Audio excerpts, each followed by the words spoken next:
My name is Amy Doherty. I'm the director of the Friends of the Free Library. You probably all know Tessa Renshaw, who was our community organizer. The Friends of the Free Library of Philadelphia is an independent, nonprofit, 501c3 agency whose mission is to support the Free Library of Philadelphia. Starting, forming, strengthening, and helping neighborhood volunteers who work to support their local library. There are 54 library branches across the city of Philadelphia as part of the Free Library of Philadelphia system. McPherson Square is one of 54. We now have 50 friends groups across the city. When I came on 10 years ago, we had 20. Now we have 50. So what we've been doing over the past 10 years in a really serious way is engaging and connecting citizens to their library. Promote their neighborhood library to raise a little bit of money for needed programs, to develop relationships, strong collaboratives between library staff and residents. Each library is different because each neighborhood is different. Friends groups raise small amounts of money for programs or books, and they also are part of the larger consortium of friends groups. Friends groups advocate for their local library. If the roof is leaking and it's not getting fixed, friends group will either call or write a letter to the library administration. They'll pay attention. A friends group membership of 2 or 20 or 200, you're the Friends of McPherson Square Library.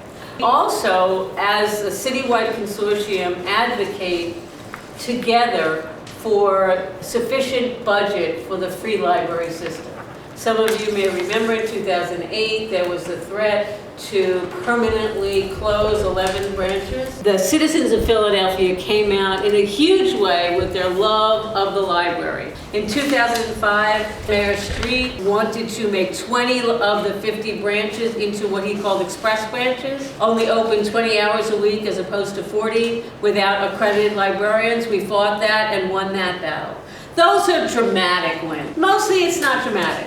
Mostly what we try to do is make sure that City Council and the Mayor make sure that there is adequate budgets for the library. The reason we were successful is because of the citizens of Philadelphia and our friends. City Council and the Mayor knows that we're paid staff. The reason they listen to us at all is because they know behind us is you guys, is citizens. And we've built up that coalition over the years. The more friends groups we have, the more citizens care about the library.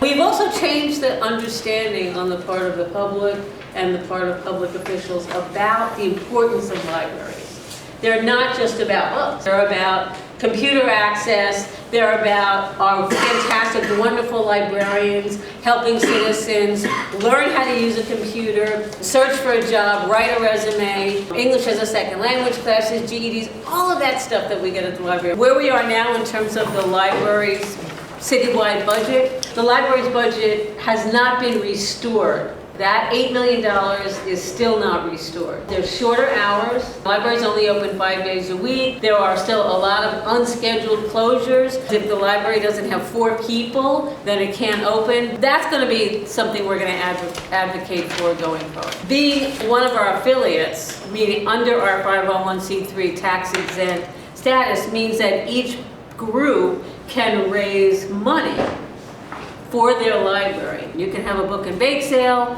for a GED program. What we do is we help friends groups come up with goals with their librarian for their particular group. Let's say you come up with a goal of having a particular program. We help you make it happen. We help you decide on goals, but then we help you implement your goals and get things done. We help you be the voice and the supporter of your library. The good news is that this group has started out with $750 in the bank.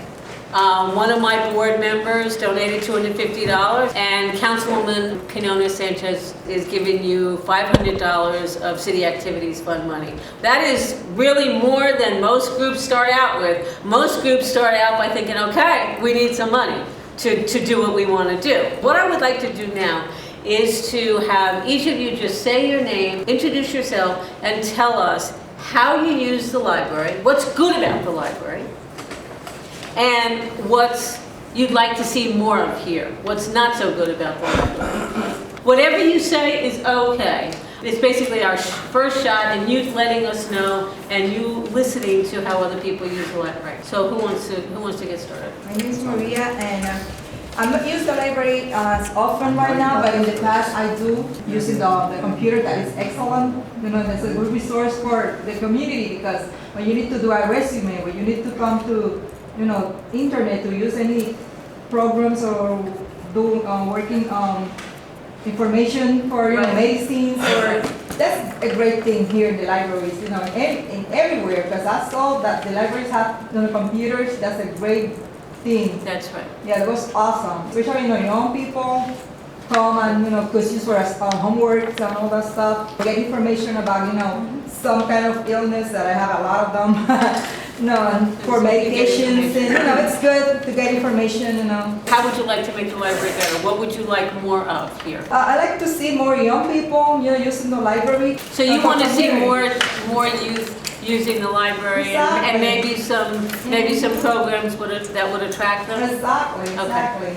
Like teens, would we say? Yeah, teens, yeah, young people. Just for your information, folks, 50% of Philadelphians, an average of 50% of Philadelphians, do not have computers at home or access to the internet. And this is mirrored across the country. My name's Janine. I live in a neighborhood. I really don't know much about McPherson, the Friends of McPherson Square, and I really don't know the programs that are going on here right now because I didn't use the library. My first steps were in this park. All my childhood memories are here. I got my GED here. I've been back for the last 2 years. I just resigned working in daycare, and I'm homeschooling my children. I was planning on learning about the library and utilizing it for a lot of my homeschool. A lot of people around the city do that. Is there anything that you can think right now that you would like to see at the library more of? Well, I mentioned I really don't know what's going on here right now, so I need to see what they have. Okay, well that's going to be that's part of our meeting today. Okay, great. Thank you. Hi, my name is Carmen.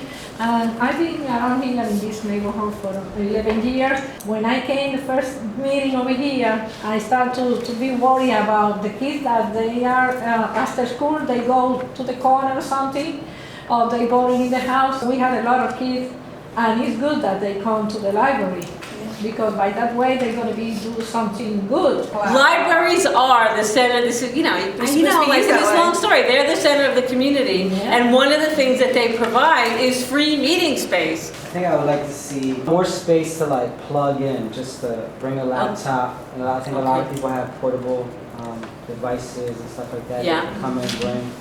Great.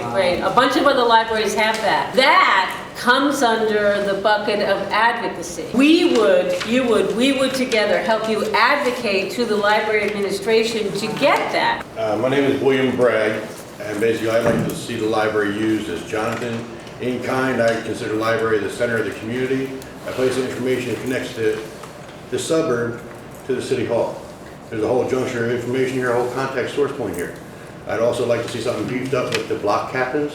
There's no more phantom block captains, but a computer program put in place where every block captain is going to not only be networked and recognized, every block captain is going to be supplied with the computers in their household. For everybody on the block, if they have a question about L&I, a question about anything, they can go to their block captain. The block captain is all tied into a center base here at the library. It's also in turn tied into the center base down to the mayor's director's office. Okay. Or strategic planning. Right. Because then you're not dealing with policing, as we keep on saying, well, we might help take care of ourselves. Well, make your block captains visible, not invisible. Let people know where they are and give them the ability to be able to, well, you need this piece of paper? Here. Oh, well, let me check in the library, see which piece of paper you might actually need. Boom, boom, boom. And before you know it, things are getting connected, dots are being connected. Next. My name is Marty. I'm with Philly Cares. I'm not going to give it all, but I think along those same lines, lots of activities that can go on. However, there's a lot of other groups that can run those activities that are looking for satellite space. Two that just came up in my head is Mighty Writers, which is a comic book teen group. They're desperate for space in North Philly and Kensington. And if space could be provided to them, they would run all the programming you want. Spell's Writing Lab also is looking for outreach. And I think illustrating and comic books and really be great. Specific senior nights, bingo, and other things that seniors might feel comfortable with, where adults can come and have adult-themed discussions. And the very last thing is, there are local authors who would not ever go to the Central Library to speak, but would love an opportunity to talk to people. Amy Ignatow, the guy who writes the Tuesday book, it's a beautiful illustrated book, children's book, would love to come here. Those are folks who are local to Philadelphia that would never get tapped, and I'm sure there's a zillion others. And I think it's interesting that people do have perspective on using the library more as a community meeting center, because the schools aren't often available and there aren't that many public spaces. There's the schools, there's the libraries, and then there are the churches.